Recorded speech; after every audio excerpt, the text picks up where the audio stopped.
Good morning students, CCA online education channel में आप सभी विद्यार्थियों का स्वागत है। आज अपना जो टॉपिक है वो स्टार्ट करते हैं अपन। आज हम पढ़ेंगे ह्यूमस के संगठन के बारे में।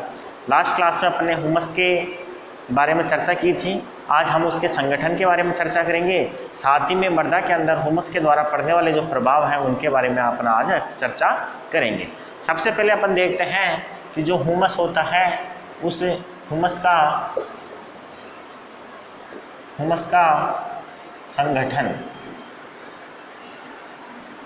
जो ह्यूमस होता है उस ह्यूमस के संगठन की अपन चर्चा करेंगे। अपन ह्यूमस का संगठन कैसा होता है, तो आपने पढ़ा है बच्चों कि जो ह्यूमस होता है वो सामान्यतः कार्बोहाइड्रेट, वसा, लिग्निन और प्रोटीन से निर्मित होता है। कार्बोहाइड्रेट, वसा, लिग्निन, प्रोटीन से ये निर्मित होता है। ये कितनी मात्रा के अंदर उसमें पाए जाते हैं उसके बारे में अपन चर्चा करें तो कार्बोहाइड्रेट जो होता है वो दो रूपों में यहाँ पाया जाता है। जो कार्बोहाइड्रेट होता है, कार्बोहाइड्रेट जो होता है वो ह्यूमस के अंदर दो रूपों में पाया जाता है। एक होता है सेल्यूलोज, एक पाया जाता है सेल्यूलोज के रूप में, और दूसरा जो होता है वो होता है आपके हेमी सेल्यूलोज। तो इस प्रकार से कार्बोहाइड्रेट ह्यूमस के अंदर दो रूप में पाया जाता है। एक होता है सेल्यूलोज के रूप में और दूसरा होता है हेमी सेल्यूलोज के रूप में। सेल्यूलोज के रूप में ये 5 से 12% होता है। 5% से लेकर 12% तक आपके सेल्यूलोज होता है, जबकि 3% से लेकर 5% तक आपके हेमी सेल्यूलोज ह्यूमस के अंदर पाया जाता है। दूसरे अगर हम बात करें तो इसके अंदर वसा और वसीय यौगिक भी पाए जाते हैं। दूसरे संगठन की बात करें तो इसमें वसा व वसीय यौगिक भी पाए जाते हैं, जिनकी मात्रा की अगर हम यहाँ बात करते हैं तो उनकी मात्रा होती है ह्यूमस के अंदर 1% से लेकर 5% के बीच। वसा व वसीय जो यौगिक होते हैं उनकी ह्यूमस के अंदर मात्रा 1% से लेकर 5% के बीच होती है। इसके अलावा हम बात करें तो ह्यूमस के अंदर लिग्निन पाया जाता है, और लिग्निन की जो मात्रा होती है वो होती है 35 से 55%। लिग्निन की जो मात्रा होती है वो लिग्निन की मात्रा आपके ह्यूमस के अंदर 35% से लेकर 55% के बीच आपके लिग्निन की मात्रा होती है ह्यूमस के अंदर। इसके अलावा उसके अंदर प्रोटीन भी पाया जाता है। प्रोटीन की जो मात्रा होती है वो 30 से 35% प्रोटीन पाया जाता है। प्रोटीन की मात्रा की हम बात करें तो ह्यूमस के अंदर जो प्रोटीन होती है वो 30% से लेके 35% के बीच पाई जाती है। तो अपन यहाँ संगठन की अगर चर्चा करते हैं तो देखते हैं कि जो कार्बोहाइड्रेट है वो आपके दो रूपों में पाया जाता है। सेल्यूलोज जो होता है वो 5 से 12% होता है। हेमी सेल्यूलोज जो होता है वो 3 से लेके 5% तक होता है। वसा और वसीय अम्ल की मात्रा 1% से 5% के बीच में होती है। लिग्निन और प्रोटीन की मात्रा अधिक मात्रा में होती है। 35 से 55% लिग्निन पाया जाता है ह्यूमस में, और उसका कारण आपको पता होगा कि लिग्निन जो होता है उसका विच्छेदन बहुत कम मात्रा में होता है, इसलिए ह्यूमस में मृदा जीवांश का अवशेष जो बचता है वो लिग्निन अधिक मात्रा में पाया जाता है। ये हो गया है उसमें पाए जाने वाले जो उसके सामान्य तत्व हैं उनके आधार पर ह्यूमस का संगठन। हम बात करें तो तत्वों के भार के आधार पर यदि हम बात करें कि जो ह्यूमस होता है उसमें पाए जाने वाले तत्वों के भार के आधार पर वर्गीकरण, तो यहाँ अपन एक और नोट डाल लेते हैं कि ह्यूमस का तत्वों के भार के आधार पर संगठन।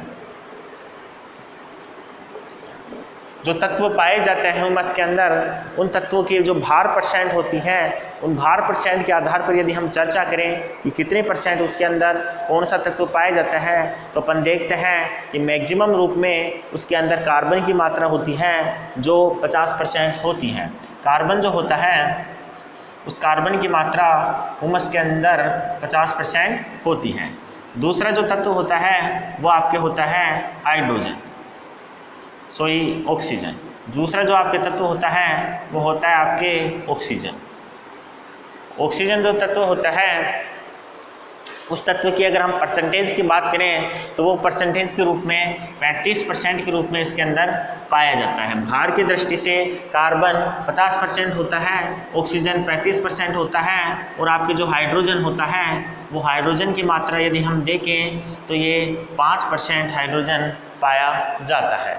इसी के साथ आपके जो नाइट्रोजन होता है उस नाइट्रोजन की यदि हम बात करें तो नाइट्रोजन भी 5% पाया जाता है। इस प्रकार से यदि हम देखें तो शेष जो तत्व बचते हैं उन शेष तत्वों की मात्रा सामान्यतः 5% होती है, या हम ये कह सकते हैं कि जो अन्य तत्व होते हैं वो अन्य तत्व 5% के रूप में मृदा ह्यूमस के अंदर पाए जाते हैं। कार्बन मैक्सिमम रूप से 50% जो होता है वो ह्यूमस में पाया जाता है। उसके बाद जो ऑक्सीजन होते हैं, ऑक्सीजन की मात्रा होती है वो 35% होती है, हाइड्रोजन 5%, नाइट्रोजन 5% और शेष अन्य तत्वों की जो उपस्थिति होती है वो भी 5% मृदा के ह्यूमस, जो मृदा का ह्यूमस होता है उसके अंदर पाई जाती है। तो यहाँ अपन ने चर्चा की है ह्यूमस के संगठन की, उसमें पाए जाने वाले यौगिकों के आधार पर, और दूसरे पे अपने उसमें पाए जाने वाले तत्वों के आधार पर बात करें तो ये आपके कार्बन, ऑक्सीजन, हाइड्रोजन, नाइट्रोजन और अन्य तत्वों की भार के आधार पर परसेंटेज मात्रा आ गई है। आप इसे नोट कर लीजिए। उसके बाद अपन अगला टॉपिक स्टार्ट करते हैं, स्क्रीनशॉट ले लीजिए इसका। ह्यूमस जो होता है वो आपके मृदा में किस प्रकार से प्रभावित करता है, मृदा को उसकी प्रभावशीलता ह्यूमस की, मृदा पे ह्यूमस का प्रभाव क्या होता है उसके बारे में अपन चर्चा करें यहाँ। तो अपन कुछ बिंदुओं पे उनकी चर्चा करते हैं। पहले हेडिंग जो है उसकी वो लिखते हैं अपन, ह्यूमस का मृदा पर प्रभाव। इसको अपन ह्यूमस के गुण भी बोल सकते हैं, इसका दूसरा नाम हुआ है ह्यूमस के गुण। देखो बच्चों, लास्ट जो चैप्टर था पिछला वाला मृदा कोलाइड, उसमें अपन ने मृदा जीवांश पदार्थ के बारे में चर्चा की थी, और वहाँ जो मृदा जीवांश पदार्थ के जो गुण थे वो कुछ गुण यहाँ भी पाए जाते हैं। एक एक करके हम मृदा पे पड़ने वाला जो प्रभाव है इसका, उसके बारे में चर्चा करेंगे। सबसे पहले अपन चर्चा करते हैं कि मृदा संरचना जो होती है, मृदा संरचना को किस प्रकार से ह्यूमस प्रभावित करता है। तो देखो बच्चों, मृदा सुधार करने का काम ह्यूमस करता है। ह्यूमस जो होता है वो मृदा के सुधार का काम करता है, मृदा के संगठन को बनाए रखने का काम करता है, मृदा को जोड़े रखने का काम करता है और मृदा को संगठित बना देता है। उसके अंदर जो रव्य होते हैं उनका निर्माण कर देता है। तो अपन यहाँ लिख सकते हैं कि ह्यूमस मृदा के संगठन को सुधारता है। मृदा के संगठन को ह्यूमस क्या करता है, सुधारता है। उसके बंधों को बनाकर मृदा को स्थायित्व प्रदान करता है। स्थायित्व प्रदान करता है। तो देखो बच्चों, जो ह्यूमस होता है वो मृदा सुधार का काम करता है। मृदा में संरचनात्मक सुधार होते हैं, पोषक तत्व की उसकी मात्रा होती है वो बन जाती है। इसके अलावा मृदा के अंदर जो पाए जाने वाले बंध हैं वो बना देता है, जिसके परिणाम से वो मृदा सुधार हो जाता है। नेक्स्ट अपन देखते हैं वो दूसरा जो आपके है वो है जल धारण क्षमता। दूसरा है आपके जल धारण क्षमता। देखो बच्चों, ये जल धारण क्षमता की अगर हम बात करें तो जो ह्यूमस होता है वो मृदा के अंदर उसकी जल धारण क्षमता को बढ़ा देता है। ह्यूमस मृदा की जल धारण क्षमता को बढ़ा देता है। इसका कारण ये होता है कि ह्यूमस की जल को अवशोषित करने की क्षमता अधिक होती है। हुमस जल को 80% तक अवशोषित कर लेता है। यदि मृदा में हुमस की मात्रा बढ़ा दी जाती है तो ये मृदा में जल को अधिशोषित करने की, जल धारण करने की क्षमता को बढ़ा देता है। तो अपन यहाँ लिख देते हैं कि हुमस मृदा में जल धारण क्षमता बढ़ा देता है। इसकी जल धारण क्षमता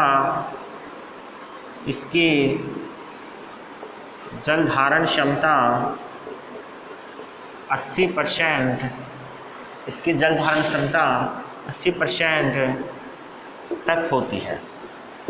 सामान्यतः आपकी जो मृदा होती है और वो मृदा बलुई या रेतीली जो मृदा होती है उस मृदा के अंदर सामान्यतः ये क्या करता है, उसकी जल धारण क्षमता को बढ़ा देगा। यदि अपन क्या करेंगे, उसके अंदर हुमस की मात्रा बढ़ा देंगे। तो अपन यहाँ लिखते हैं कि बलुई व दोमट मृदा में हुमस मिलाने से उसकी जल धारण क्षमता बढ़ जाती है। तो बच्चों यहाँ अपन देखते हैं कि यदि बलुई मृदा जो है या दोमट मृदा जो है जिसमें जल धारण करने की क्षमता कम पाई जाती है, उस मृदा में अपन क्या मिला के, उसके अंदर हुमस मिला के उसकी जो जल धारण क्षमता है उसको बढ़ा सकते हैं। तो इस प्रकार से जो जल धारण क्षमता होती है वो हुमस के द्वारा बढ़ा दी जाती है। नेक्स्ट अपन देखते हैं वायु संचार। तीसरे वाला जो अपना टॉपिक है वो है वायु संचार। देखो बच्चों, हुमस की जो मात्रा है वो हुमस की मात्रा मृदा के अंदर रंध्रावकाश बढ़ा देती है और यही कारण होता है कि रंध्रावकाशों के कारण ही जो जल धारण क्षमता होती है वो क्या होती है, बढ़ जाती है। हुमस के मृदा में रंध्रावकाश बढ़ाने की क्षमता अधिक होती है, इसी के कारण उसकी जल धारण क्षमता बढ़ती है। और वायु संचार की अगर हम बात करें तो रंध्रावकाशों की संख्या बढ़ने पर मृदा के अंदर वायु का संचार भी अधिक मात्रा में होने लग जाता है। यदि मृदा में रंध्रावकाश अधिक होते हैं तो ऐसी स्थिति के अंदर जो मृदा में वायु संचार होता है वो बढ़ जाता है, उसकी मात्रा बढ़ने लग जाती है। ऐसी स्थिति में जब रंध्रावकाश अधिक होंगे, वायु का संचार अधिक होगा तो मृदा में जो पेड़ पौधे हैं उनको ऑक्सीजन की मात्रा अधिक मात्रा में मिलेगी। साथ ही में जो सूक्ष्म जीव हैं जो मृदा में रहते हैं उनको भी ऑक्सीजन की प्रचुर मात्रा मिल जाएगी। ऐसी स्थिति के अंदर हुमस होता है वो मृदा सुधार का काम करता है। तो अपन यहाँ नोट करते हैं कि हुमस मृदा में रंध्रावकाश बढ़ा देता है। जो हुमस होता है वो हुमस मृदा में रंध्रावकाश बढ़ा देता है। नेक्स्ट लिखते हैं रंध्रावकाश के कारण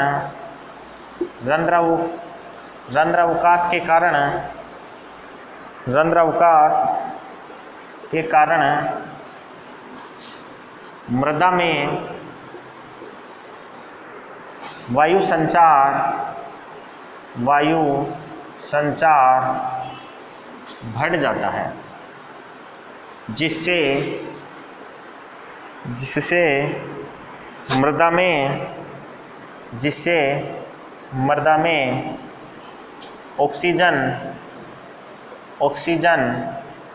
मृदा में ऑक्सीजन बढ़ जाती है तथा सूक्ष्म जीव वृद्धि करते हैं। सूक्ष्म जीव वृद्धि करेंगे, सूक्ष्म जीव सामान्य नाइट्रोजन स्थिरीकरण की क्रिया को करेंगे, साथ ही में फसलों को भी ऑक्सीजन की पूर्ति हो जाएगी।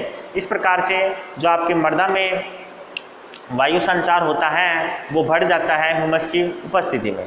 नेक्स्ट अपन देखते हैं अगला टॉपिक। उससे पहले आप इसको साफ कर लीजिएगा, नोट कर लीजिएगा, मैं साफ कर देता हूँ। अगला है मृदा ताप। मृदा ताप जो होता है वो हुमस के द्वारा किस प्रकार से प्रभावित होता है, इसके बारे में अपन चर्चा करें तो अपन देखेंगे कि जो हुमस होता है वो हुमस मृदा के ताप को बढ़ाने में सहायता करता है। अपन देखते हैं किस प्रकार से वो सहायता करता है। तो यहाँ 4 नंबर का जो अपना इम्पोर्टेंस गुण है वो है मृदा ताप। देखो बच्चों, मृदा ताप क्या करता है, हुमस क्या करता है, हुमस का रंग गहरा भूरा या फिर काले रंग का होता है, जिसके कारण सूर्य से आने वाले जो प्रकाश है उसको एब्जॉर्ब कर लेता है, वो अवशोषित कर लेता है और उसको विकिरणित नहीं होने देता है, जिसके कारण मृदा का जो ताप है वो बढ़ जाता है। सामान्यतः मृदा का जो टेम्परेचर है इसके बढ़ने के परिणाम स्वरूप जो मृदा में सूक्ष्मजीव पाए जाते हैं उन सूक्ष्मजीवों की जो मात्रा है वो मात्रा बढ़ने लग जाती है और हानिकारक सूक्ष्मजीव हैं वो उसी ताप के कारण नष्ट हो जाते हैं। तो अपन यहाँ लिखते हैं कि हुमस का रंग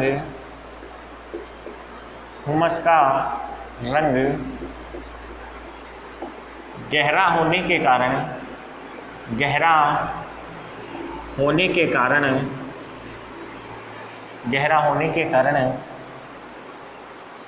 यह सूर्य के प्रकाश को अवशोषित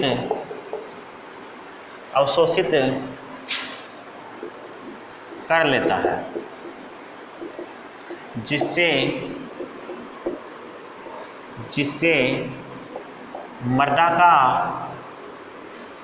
जिससे मृदा का ताप बढ़ जाता है। और जब मृदा का ताप बढ़ जाता है तो कई प्रकार के लाभदायक सूक्ष्मजीव वृद्धि करने लगते हैं, हानिकारक नष्ट हो जाते हैं। कई प्रकार की फसलों के लिए जो अधिक ताप की आवश्यकता होती है वो उसके माध्यम से पूरी हो जाती है। तो अपन देखते हैं कि हुमस की उपस्थिति मृदा ताप को बढ़ा देती है। इसके बाद अपन देखते हैं मृदा अपरदन। देखो बच्चों, अपन ने स्टार्टिंग में पढ़ा कि हुमस जो होते हैं वो क्या करते हैं, मृदा के कणों को बांधे रखते हैं, उनको जोड़ देते हैं, उनको इकट्ठा कर देते हैं, जिसके कारण मृदा होती है वो संगठित हो जाती है, उसके कण होते हैं वो आपस में जुड़ जाते हैं। इसी गुण के कारण क्या होता है कि आपके जो मृदा के अपरदन की प्रक्रिया होती है वो चाहे हवा के माध्यम से हो, चाहे वो वायु के माध्यम से हो रही हो या फिर जल के माध्यम से हो रही हो, किसी भी स्थिति के अंदर जब मृदापर्दन की क्रिया होती है वो अवरुद्ध हो जाती है जब मृदा के अंदर हुमस की उपस्थिति बढ़ा दी जाती है। मृदा में हुमस की उपस्थिति मृदा के कणों को बांधे रखती है और ऐसी स्थिति के अंदर जो हुमस होते हैं वो क्या करते हैं, मृदा में वायु के अपरदन की क्रिया को रोक देते हैं। तो अपन यहाँ लिखते हैं कि हुमस की उपस्थिति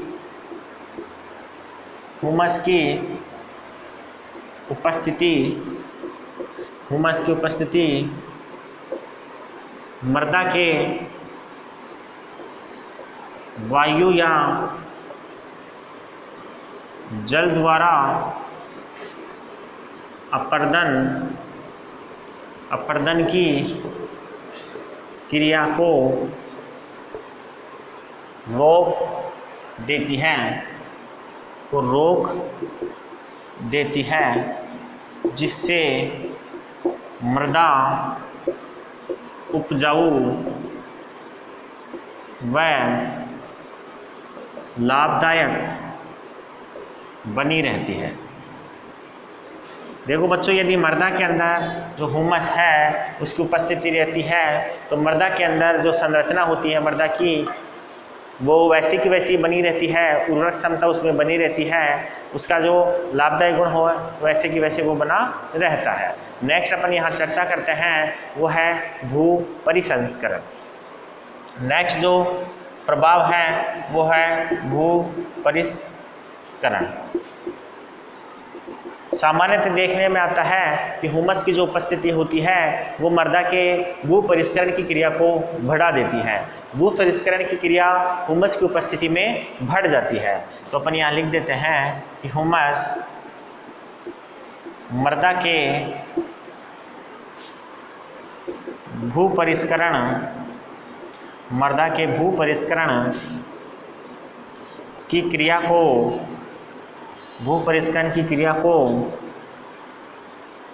बढ़ा देता है। हुमस की उपस्थिति ही मृदा के अंदर पाए जाने वाले जो भूपरिष्करण की क्रिया होती है उसको बढ़ा देती है। नेक्स्ट जो अपन प्रभाव देख रहे हैं वो है वाष्पीकरण। वाष्पीकरण की अगर हम बात करें तो वाष्पीकरण किस प्रकार से प्रभावित होता है हुमस के द्वारा, तो यहाँ पर चर्चा करते हैं कि जो हुमस होता है वो हुमस मृदा की ऊपर वाली जो परत है उसको थोड़ा कठोर बना देता है, ऊपर वाली परत थोड़ी मजबूत बन जाती है, रंध्रावकाश ऊपर कम हो जाते हैं। ऐसी स्थिति के अंदर मृदा के अंदर जो वाष्पीकरण की प्रक्रिया होती है, वाष्पीकरण की प्रक्रिया आप जानते हैं कि सूर्य के प्रकाश की उपस्थिति में भूमि में उपस्थित जो नमी है, जो जल है, वो वाष्प बनकर उड़ जाता है। ऐसी प्रोसेस को वाष्पीकरण बोलते हैं। तो हुमस की उपस्थिति के कारण मृदा के अंदर जो वाष्पीकरण की क्रिया होती है वो कम हो जाती है, क्योंकि इस स्थिति के अंदर जो ऊपर वाली परत होती है वो थोड़ी कठोर या मजबूत हो जाती है, क्योंकि मृदा संरचना में हुमस क्या कर देता है, सुधार कर देता है, जिसके कारण लंबे समय तक मृदा के अंदर नमी की मात्रा बनी रहती है जो फसलों के लिए उपयोगी होती है। तो अपन यहाँ नोट करते हैं कि हुमस की उपस्थिति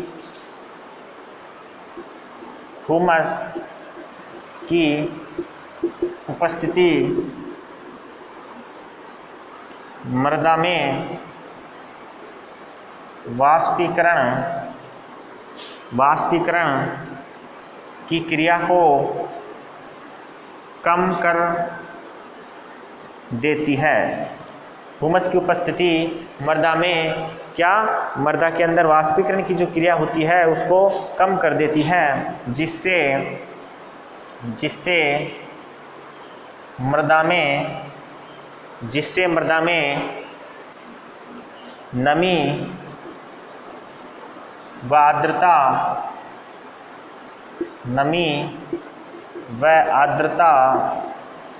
बनी रहती है। नमी व आर्द्रता बनी रहती है जो फसलों के लिए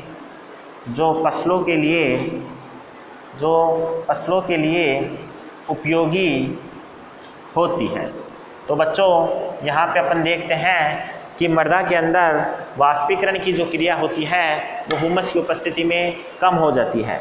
हुमस वाष्पीकरण की क्रिया को कम कर देता है, मृदा में नमी बनी रहती है और इसके परिणाम स्वरूप जो मृदा होती है उस स्थिति में फसलों को पर्याप्त मात्रा में जल की पूर्ति होती रहती है। नेक्स्ट अपन टॉपिक जो है मृदा को प्रभावित करने वाला जो कारक है हुमस का, वो है सुगठिता और सहसंजन। तो सुगठिता और सहसंजन को लिखने से पहले अपन बोर्ड साफ करेंगे और आप चाहें तो इसका स्क्रीनशॉट ले सकते हैं। सुगठिता और जो सहसंजन है वो किस प्रकार से हुमस के द्वारा प्रभावित होता है मृदा का, उसके बारे में अपन चर्चा करें तो सुगठिता जो होती है वो मृदा की एक स्थिर संरचना होती है। मृदा की स्थिर संरचना सुगठिता कहलाती है और सहसंजन कहलाता है समान प्रकार के कणों के मध्य लगने वाला बल। समान प्रकार के कणों के मध्य लगने वाला बल सहसंजन कहलाता है। सुगठिता व सहसंजन। देखो बच्चों, सुगठिता या सहसंजन जो होता है वो हुमस की उपस्थिति मृदा की प्रकृति पर निर्भर करती है। अलग अलग प्रकार की जो मृदा होती है उसमें अलग अलग प्रकार से जो हुमस पाया जाता है उसकी मात्रा अलग अलग प्रकार से प्रभावित होती है। जैसे यदि हम बात करें तो आपके बलुई मृदा जो होती है उसका सहसंजन या सुगठिता हुमस की उपस्थिति के कारण बढ़ जाती है, जबकि चिकनी मृदा में सुगठिता और जो सहसंजन होता है वो कम हो जाता है। तो यहाँ पर लिख देते हैं कि हुमस के द्वारा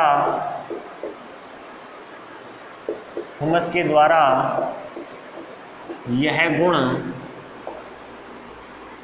मृदा की प्रकृति पर निर्भर करता है। हुमस की मात्रा बलुई मृदा में इस गुण को बढ़ा देती है, जबकि चिकनी मृदा में घटा देती है, चिकनी मृदा में घटा देती है। तो ये जो गुण होता है वो ह्यूमस का गुण उस मृदा की प्रकृति के द्वारा विशेष रूप से प्रभावित होता है कि ह्यूमस की प्रकृति किस प्रकार की है, वो प्रकृति ही सामान्यतः प्रभावित करती है कि किस प्रकार से ह्यूमस उस मृदा की इस गुण को प्रभावित करेगा। नेक्स्ट अपन देखते हैं धन आयन विनिमय क्षमता। एक और ये जो गुण है वो है आपका धन आयन विनिमय क्षमता। धन आयन विनिमय क्षमता के बारे में आप जानते हैं कि मृदा के द्वारा आयनों का जो आदान प्रदान होता है, उस आदान प्रदान करने की क्रिया को ही धन आयन विनिमय क्षमता कहते हैं। सामान्यतः ह्यूमस की मात्रा धन आयन विनिमय क्षमता को किस प्रकार से प्रभावित करती है, इस बारे में अपन चर्चा करें तो अपने को देखने में आता है कि ह्यूमस की उपस्थिति मृदा के धन आयन विनिमय क्षमता को बढ़ा देती है। ह्यूमस जो होता है वो ऋणावेशित होता है, ऋणावेशित होने के कारण धन आयनों को अधिशोषित करने की प्रक्रिया जो होती है, आयनों के आदान प्रदान करने की जो प्रक्रिया होती है उसको बढ़ा देता है। इसकी उपस्थिति में अर्थात ह्यूमस की उपस्थिति में मृदा में calcium, magnesium, zinc, copper, sodium, potassium आदि जो आयन होते हैं इनकी धन आयन विनिमय क्षमता का मान बढ़ जाता है। कारण यही है कि जो ह्यूमस होता है वो खुद ऋणात्मक होता है और ऐसी स्थिति में वो धन आयनों के अवशोषण या फिर जो विनिमय की प्रक्रिया है उसको बढ़ा देता है। तो अपन यहाँ नोट करते हैं कि ह्यूमस मृदा में धन आयन विनिमय क्षमता को बढ़ा देता है। ह्यूमस मृदा में धन आयन विनिमय क्षमता को बढ़ा देता है। अपन देखते हैं यहाँ कारण क्या है, तो क्योंकि ह्यूमस ऋणावेशित होता है, जो धन आयनों के अवशोषण की क्षमता रखता है और इस कारण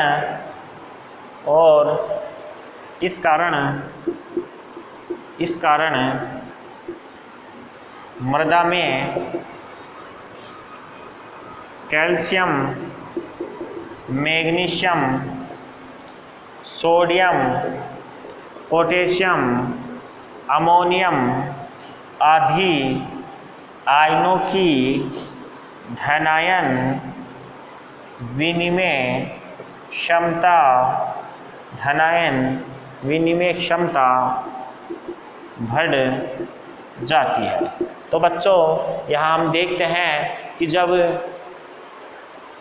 ह्यूमस की मात्रा बढ़ा दी जाती है तो ऐसी स्थिति के अंदर मृदा के अंदर धन आयन विनिमय क्षमता जो होती है वो बढ़ जाती है।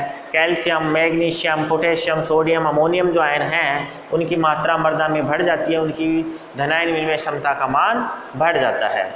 नेक्स्ट अपन यहाँ देखते हैं अगला जो इम्पोर्टेंस गुण है वह है उभय प्रतिरोधन क्षमता। उभय प्रतिरोधन क्षमता। देखो बच्चों, उभय प्रतिरोधन क्षमता के बारे में आप जानते हैं कि मृदा का वह गुण जिसके कारण मृदा आंशिक पीएच परिवर्तन का विरोध करती है वही गुण उभय प्रतिरोधन क्षमता कहलाता है। यदि मृदा आंशिक अम्ल या क्षारीय हो जाती है तो उस स्थिति में भी मृदा उदासीन ही बनी रहे, मृदा का यह गुण उभय प्रतिरोधन क्षमता कहलाता है। तो अपन बात करें कि ह्यूमस की उपस्थिति मृदा में उभय प्रतिरोधन क्षमता को बढ़ा देती है। मृदा में उभय प्रतिरोधन जो क्षमता होती है वो ह्यूमस की उपस्थिति के कारण बढ़ जाती है, और ह्यूमस की उपस्थिति इस गुण को बढ़ा देती है, इसलिए मृदा के अंदर उभय प्रतिरोधन जो क्षमता है उसकी इंक्रीज होना एक आवश्यक गुण, महत्वपूर्ण गुण हो जाता है। तो अपन यहाँ लिखते हैं कि ह्यूमस की उपस्थिति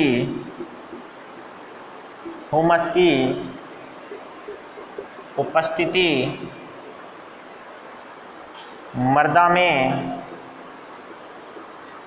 उभय प्रतिरोधन